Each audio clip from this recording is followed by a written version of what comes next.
So now we're going to talk about how to construct a confidence interval for a mean.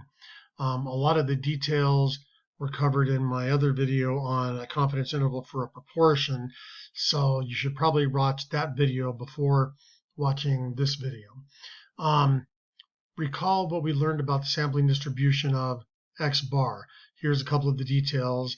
The mean of the x bars is the population mean. The standard deviation of the x bars is the population standard deviation divided by radical n, and the x bars follow a normal distribution if you know the population is normal or if the sample size is large, bigger than 30. And we turn a value of x bar into a z-score like this by subtracting the mean of the x bars and dividing by the standard deviation of the x bars and plugging in here the expressions from over here. And remember that our formula for the confidence interval for a proportion looks something like this: p hat plus or minus z star and that radical, where the value of z star depends on the confidence level, and this radical here is the standard deviation of the sampling distribution of p hat. Technically, it's the standard error of the distribution of p hats because p hat is in here instead of p, but that's just kind of a minor point. And so in the context of proportions, we collect a sample, we find the sample proportion, p hat, and we use that to create an interval estimate for the population proportion p. In the world of means, we're going to select a sample, calculate the sample mean x bar, and then that sample mean is a point estimate of our population mean, and we need to turn that into an interval estimate. So to transform this formula here for the confidence interval for a proportion into a confidence interval for means, we're going to replace the p hat with x bar, and we're going to replace this radical with this expression, which is the standard deviation of the x bars. So that gives us this formula for a confidence interval for the population mean mu using a sample mean x bar. This formula appears in many introductory statistics texts, but it's rarely used in practice because normally we don't know the population standard deviation. You might recall from a previous chapter that we have a formula for population standard deviation, and that formula for population standard deviation contains the population mean. So you kind of have to know the population mean in order to figure out the population standard deviation. And if we knew the population mean, we would not be doing a confidence interval for the population mean. So usually we replace the population standard deviation sigma with the sample standard deviation s, which makes our formula look like this. So rx bar plus or minus a z star with s over radical n. But there's a problem with this formula also. When we were talking about this formula here for turning an x bar into a z, this quantity, this fraction, only gives us a normal random variable if the x bars are normal, and if this mu is a constant, and this sigma is a constant, and this n is a constant. So the issue is that when we replace this sigma with s, we've now introduced another variable because the standard deviation of the sample, s, is going to change with each sample. And a statistician working for Guinness Brewery over 100 years ago called this quantity, this ratio, the student's z distribution, and later on that became called the student's t distribution, and nowadays it's just called the t distribution. So instead of z equals this quantity, we're going to write t equals this quantity, where the sigma being replaced with s turns it from a z normal into a t. So therefore, we're going to put t in our confidence interval formula in place of this z right here. And so our formula for a confidence interval for the population mean using x bar, when sigma is unknown, becomes this: x bar plus or minus t star and then S over radical n. That's usually referred to as simply a t interval. And it's understood here that the value of t star depends on the confidence level, like z star previously depended on the confidence level, but also it depends on something that statisticians call degrees of freedom. In this context, which is just a simple t interval, all we have to know about degrees of freedom is that the degrees of freedom is n minus 1, our sample size minus 1. If we go on to study other types of statistical procedures involving t, there will be different values for degrees of freedom. But for right now, degrees of freedom are just going to be n minus 1. Another important point here is that the t distribution approaches the normal distribution as the sample size, and therefore the degrees of freedom, approach infinity. I got a couple graphical demonstrations of that. Here's the normal curve in blue with the t curve in red when the t has 1 degree of freedom, and here's when the t has 9 degrees of freedom, and here's when the t has 29 degrees of freedom. And you can see when the t distribution has 29 degrees of freedom, which would be a sample size of 30, it's almost identical to the normal distribution. In general, both the t and normal distributions are mound-shaped, symmetric, two-tailed.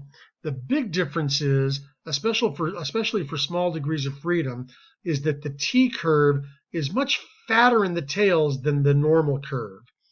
And you might remember when we were starting off this whole process with proportions, the way we came up with the two really important numbers of 1.96 and negative 1.96 was by looking at areas in the tail of the normal distribution. So the fact that the t distribution is a little bit fatter in the tails, that plays a role in our values of t star being different than the values of z star. So here's a table with the t distribution, and it's showing the area of one tail. So these numbers up here are the area in one tail, and these numbers here are the degrees of freedom. This letter here looks like V, but it's actually the Greek letter nu. Remember that when we did a 95% confidence interval, we had 2.5% in each tail. So this column here that has 2.5% in the tail, in one tail, this column here is what we are going to use for a 95% confidence interval.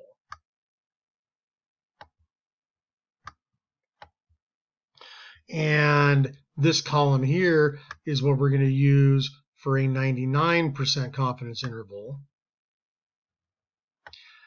This column here, 5% in each tail, that's what we're going to use for a 90% confidence interval. And this column here with 10% in each tail, that's what we're going to use for an 80% confidence interval. Now, since we're familiar with a 95% confidence interval, let me go down this column here. These are the values of t star that we should use for a 95% confidence interval, depending on the degrees of freedom.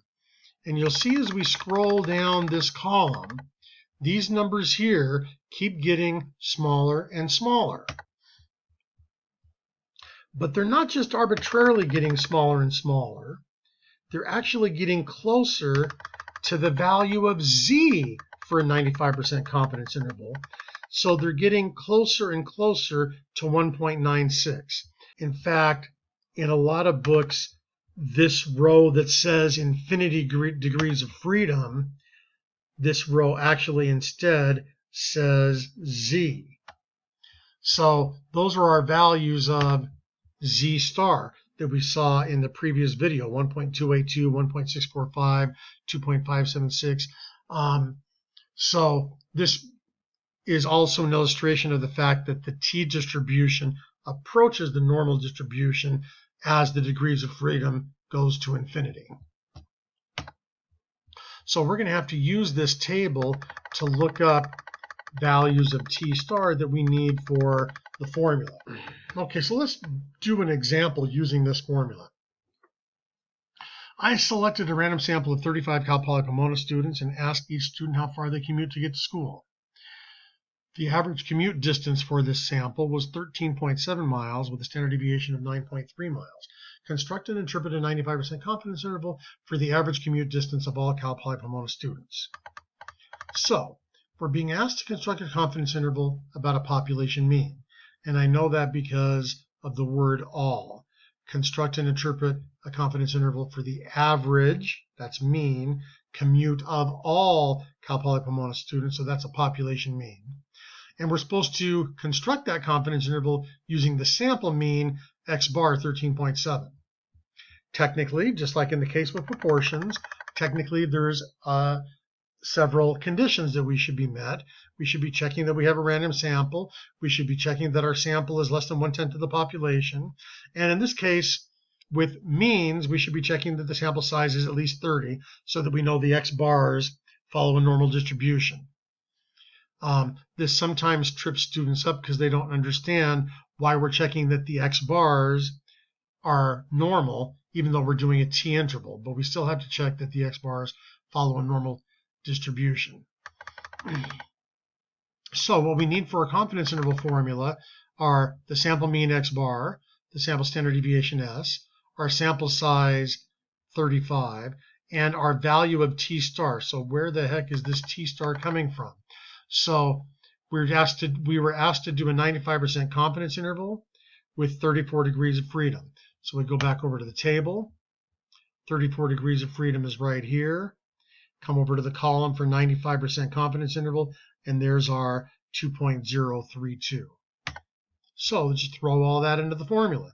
X bar is 13.7, T star is 2.032, sample standard deviation divided by a radical n.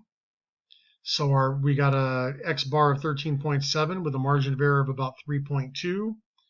We do this 13.7 minus the margin of error, 13.7 plus the margin of error, and we get these two endpoints. That calculation phase will also be done by the calculator if we know how to use the calculator. So we press the stat button, go over to the test menu, and arrow down to t interval. And we give it the x bar from our problem, and the sample standard deviation, sample size, and the confidence level as a decimal. And it spits out virtually the identical confidence interval that we just had over here. You see this is 0.505 and this is 0.506. And the only reason for that very, very slight discrepancy is because the calculator is using a more accurate version of t than 2.032, which is kind of rounded off to 3 decimal places. But that's not a big deal that we got 10.506 and the calculator is spitting out 10.505. And then for the interpretation, similar lingo to what we did for proportions. I'm 95% confident that the average commute distance for all Cal Poly Pomona students is between 10.506 and 11.849. So that's how you do a confidence interval for the population mean. It requires us using this new table called the t-table to look up the value of t star that we're going to plug into the formula. But other than that, the mechanics of it are very similar to what we did with proportions.